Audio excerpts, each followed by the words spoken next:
Welcome to Property Showcase, the podcast that brings you closer to the service providers that can inform your decisions about how you buy, manage and research top investment opportunities.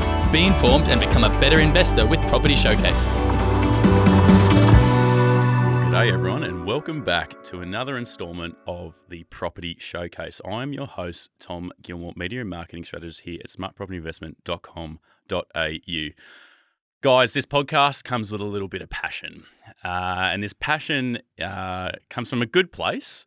It's just going to be a little bit more centered around conversations that I'm hearing in the public, people who ask me questions in the street and I suppose professionally as well, just centered around things like cash rates, interest rates rising, and just, I suppose, just an overall scare in the market for some reason. And I really want to knuckle this down and sort of erase these worries from punters' minds, because you shouldn't be scared. And to help me with this conversation and this dialogue, I have a leader and an ex-military personnel. He's the director of Atlas Property Group. His name is Lachlan Vidler. Lachlan, how you going? Good morning, Tom. I'm good. How are you doing? Yeah, mate, I am doing really well. Much better now that I have you in the studio, mate. How's things? Things are good. Things are busy. Still, great fun, great market to be investing in. So, things are always busy. Excellent. Now, as always, I'm going to try rein and reel as much stuff as I can out of you. You're probably not going to give away any IP about where you're buying, but I'm going to try my absolute hardest.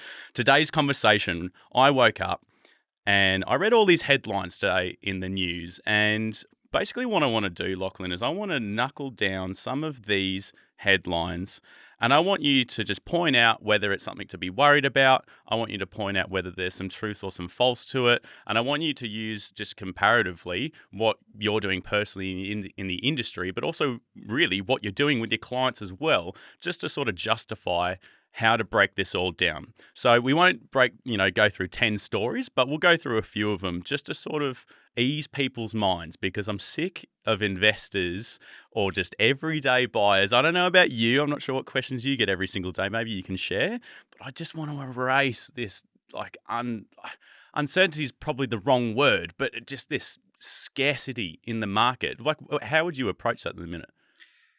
It's just the media. It's.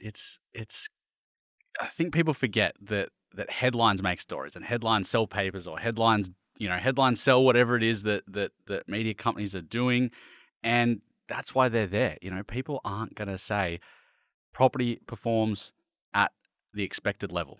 It's not exciting. It's not going to sell a newspaper, right? It's not going to hit the front page of the AFR. So I think sometimes people forget that, and they just see whatever's going on, and it's human nature, right? Like, you see something enough, you're going to start to believe whatever it is that it's saying to you. And when you're seeing 1,001 stories about whatever it is, whether it's the interest rates, whether it's about property prices, whether it's about affordability or unaffordability, eventually you see it enough that you start to believe whatever it is that you're reading. And that could either be really, really good, or that could be really, really bad. I mean, all we have to do is look back 12 months ago, and all the headlines were saying how great property is. So what did everybody think? How good is property? And now some headlines are starting to change and look at different things, and there is probably a little bit more of a pessimistic tone about certain, different elements about finance and property. So what are people starting to believe? Oh, times are tough, where the sky's falling, but it's not the reality. And it's important for people to remember that, because Australia's a big place and there's lots going on. Yep, I agree. That is a perfect segue into the first headline. Regional Australian market continues its profitable run. Oh, what a headline. True or false? Generically speaking, on a large scale, it's great. And yeah, it's probably true. Regional property is performing really, really well. But what's true and what's false out of that? Well, yes, on a large scale, probably true, right? If we added up all the different regional cities all around Australia, and people have to remember that as well. Regional city, right? If you're not a capital, you pretty much have to get classed as a regional, because that's all that there is, right? That's the way that markets get broken down in Australia. On the whole, yeah, doing really well. But I guarantee you, some places will be doing really well. Some places will not be doing so well. And that would have been the same throughout the whole pandemic. So not everywhere's the same. And it's important that you actually dive into the detail to really analyze and understand what your market that you're looking at is doing. Yeah, we were having a yarn just off mic earlier, just about going through the years, and you can get this information yourself, right? Everyone has access to this information. You can go through the history books. You can break down different market regions, rural and urban, completely up to you. But you can actually pay attention to what was going on against all the analytical figures that you need. And we pointed out 2018, that Bellingen, which is a lovely part of the world, but forgive me for pointing out that it's obviously a very relaxed part of the world. Bunch of hippies up there. No offense to you, I love you. But it was the most profitable region in 2018 in the whole of the country. Like that's insane. There's nothing going on. 100%. I mean, in a time, as well, that everything wasn't so great around the country. So you got to pay attention to the minute details. 100%. And that's the thing that I think is really important for people to remember is that data's great, right? I love data. Data is the bread and butter of what I do and what we do for clients and why we get really great results. But the data can only tell you a certain story. And that's why, for example, mining towns always attract significant investment, but then people always, well, not always, but often wish that they didn't because numbers said it was doing really well, but people didn't interrogate it far enough. And then they don't realize perhaps that, oh, wow, it is a mining town. It's one industry. As soon as people leave or the mines stop and close, things are going to go poorly. So then when that happens, people go, oh my God, but like it was such a great place to invest. So that's the part that data can't tell you is then going that extra level of depth to be able to really understand what's happening to not buy into the headlines on, oh, this place is great, you should go here, or this place is terrible, you shouldn't go here. Yeah, 100%. All right, next headline. Stamp duty adds 2 years of savings for some first home buyers. I'd change that. First time buyers. All right, let's not be attacking just the owner rock. Let's just someone who wants to invest in property, right? Just going straight in for it. How does that headline sit with you? I'm sure that if I went through and read the full article, whatever numbers they put there, I guarantee would probably support that statement. But what people have got to realize is that there's a lot more that underpins that, right? How much is the value of the property that they're using to make that headline? How much do you earn to then go, it takes 2 years, right? For some people, it could take 4. For other people, it might only take a year, right? So there's a lot of different things that actually underpin a headline like that. And it's also important to remember that, say that was true for you, there are different ways that you can go about, say, something like stamp duty, right? You could look to receive help from family members. You could look to use other assets that you have to sell them to then fund it, right? If you've got a really healthy share portfolio, you might go, you know what? I now want to transition into property, right? So it's not just about going, hang on a minute, this is the one-dimensional linear approach we've got to take. We've got to look past that to actually understand what goes on behind it and how it might apply to your circumstances. That was a perfect point because I'm just going to break down the first sentence within this article and how you can actually just adjust your mindset. But this is going to give some great context as to what it is, right? And see if you agree. So based on the headline of stamp duty adds 2 years of saving for some first home buyers, saving for a home takes years for the typical first time buyer in Australia's largest cities. As much as 2 years are spent simply building up the funds to pay the cost of stamp duty according to new data. Where do you think the key word was in that statement? Largest cities. Largest cities. Yeah. Maybe you shouldn't be buying in the largest cities. Absolutely. There's loads of other towns going around. Absolutely. I mean, even if we try to keep the conversation somewhat, in the majority, and we go, all right, Sydney and Brisbane, right there, you've got. I mean, I'd have to look at the numbers to see what the actual numbers are on them. But at the peak of sort of the property market that we've had, Sydney was, according to some sources, up around like a 1.2, 1.3 mil median mark. Brisbane was probably sitting around the 700,000-800,000 mark. You've got hundreds and hundreds of thousands of dollars of price difference there, let alone in stamp duty. Yep, 100%. Okay, let's move on to the next one. Or you know what? We were also talking about this off mic, just purely based on the weather and La Nina or La Nino, whatever it's called. Terrible thing. Obviously, a lot of Aussies have been affected by the floods, and shout outs to them. My respects with you. 500,000 properties at risk of being uninsurable by 2030, report warns. Ooh, scary headline. It is a scary headline. I wonder why they wrote that. What was the number again? By 2030. How many homes though? 500,000 properties. 500,000 homes. Okay. Now, I have some inkling that I might know where some of these areas are. Yeah.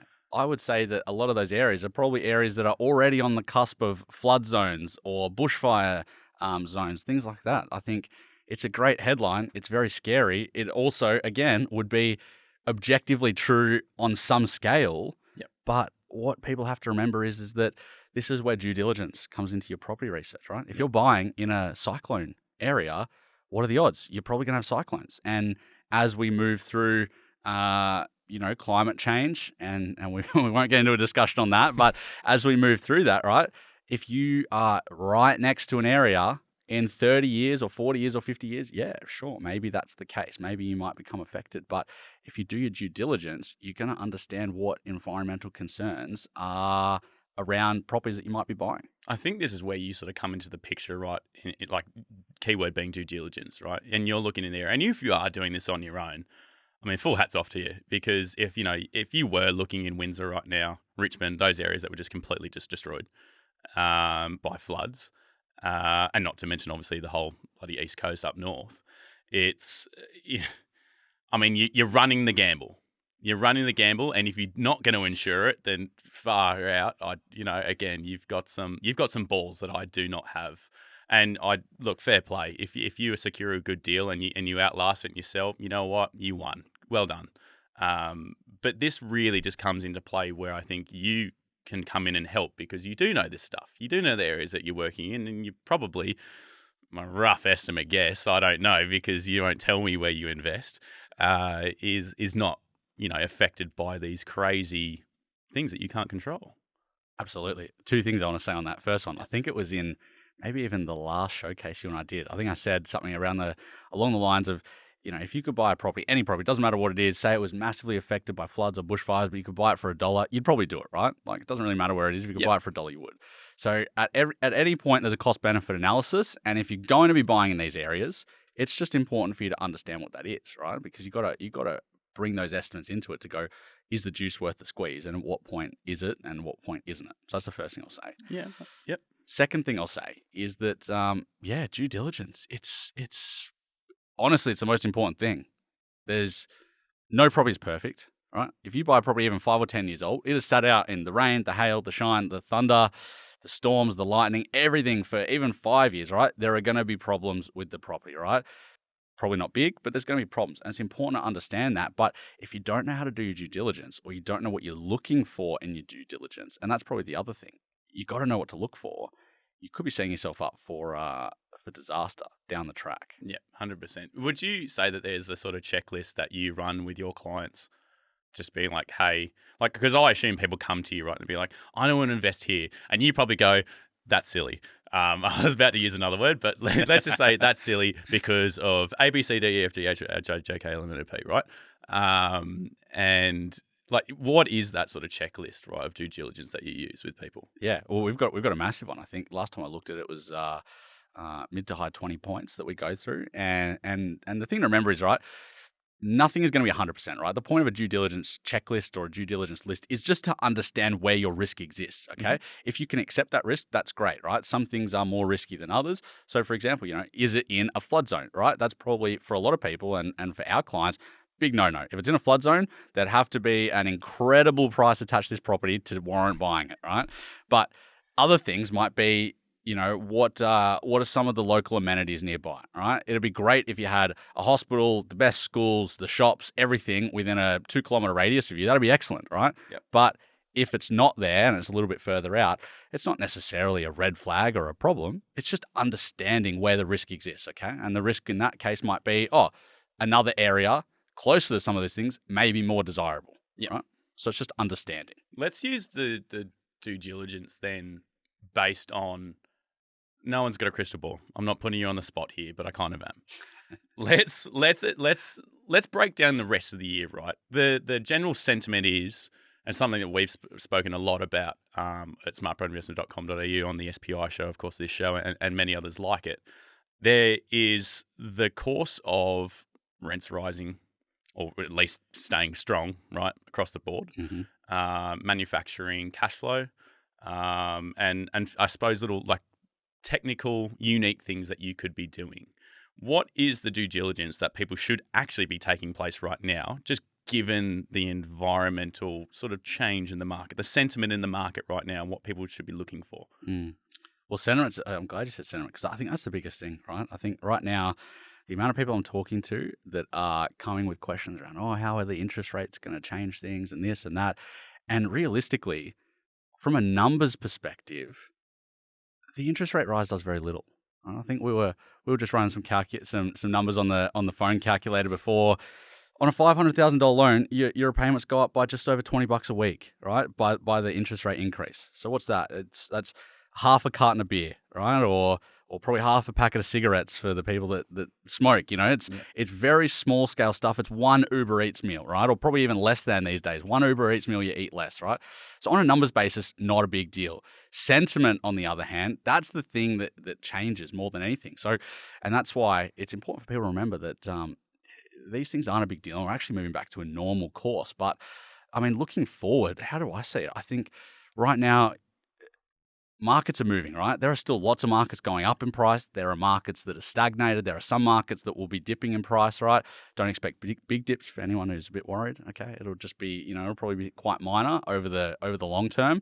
And that's the other thing to remember. It's always about the long term. But I think that we're now going to be moving back into a time where cash flow is going to be really important, right? We've got loan repayments going up, cost of living going up. Part of that means rents should be rising, okay? If that's the way that we're moving, rents will rise as well. So when you're looking at properties, the things that I'm looking for at the moment are, where are your value add opportunities? Firstly, because you can get equity increase, which is great. It's future deposits, things like that.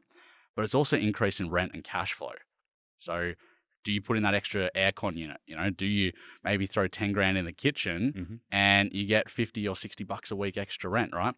These are things that we're looking at for clients is, you don't want to have to do them, but you want the opportunity to do them because then you can choose, right? And I think choice is important. So I think cash flow is going to be really, really important. And I think that a lot of people who already own can attest to the fact rents are rising. I mean, one of our properties, we just put the rent up by almost $90 a week. Yeah, right. And that wasn't because we're bad people and we want to take all the money out of our tenants. It was because based off the last assessment, we hadn't moved, right? We were just before things started moving, and now the market's moved so much that our property was so under rented it had to go up. And you know what? The tenants stayed and the tenants agreed to pay it because they knew that it was market movements, So cash flow, so important. And if you've got opportunities to increase that, that's going to be a big wins. Do you think it also just playing into it as well? You're investing accurately and well, and you're in a place that has an extremely low vacancy rate. If that person's not going to pay it, someone else probably will. Absolutely. I think property that we bought last week, just through the terms that we had going, we're already able to put it up for inspection. Inspections happened over the weekend, and we had 12 applicants, right? Day one, inspection 1, 12 applicants, all right? Some of them obviously won't be the sorts of tenants that you'd probably want compared to others. Hopefully they're not listening to this. Yeah, sorry if you are. I won't name the location.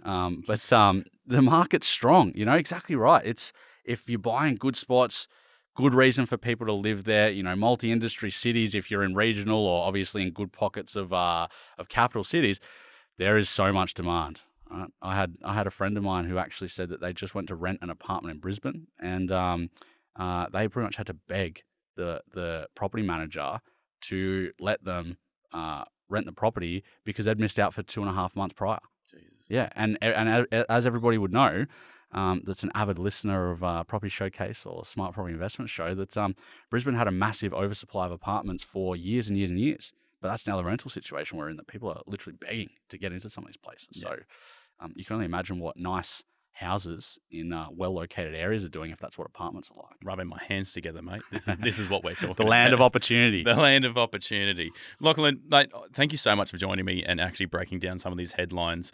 Guys, everyone tuning in, if you want to hear more of Lachlan's extremely intelligent brain and you just want to have a yarn to him, you just want to pick up the phone and have a chat, you're being serious about, investing into your financial freedom, into your financial future, but you're stuck, you don't know what to do. Lachlan, how do people get in touch with you?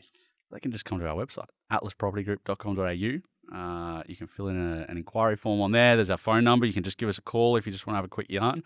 So that's the best way to get in touch, or through our socials. We're pretty active across all of them.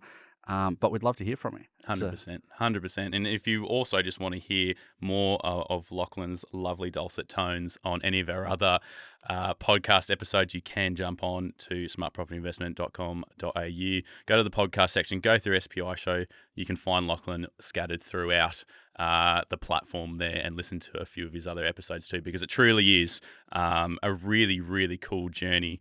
Obviously, you're ex-military, right, Lachlan? So there was a plan and a strategy right from the get-go. I think that just sort of goes to show how much of a regimented person you are at the end of the day. So plans and strategies. And strategies, mate. Absolutely. And executing them well. Absolutely. But excellent. Lachlan, thank you so much for joining us, mate. Thanks for having me, Tom. No worries.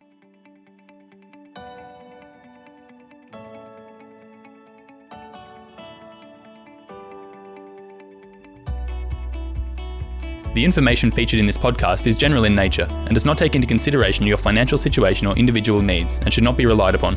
Before making any investment, insurance, tax, property, or financial planning decision, you should consult a licensed professional who can advise whether your decision is appropriate for you. Guests appearing on this podcast may have a commercial relationship with the companies mentioned.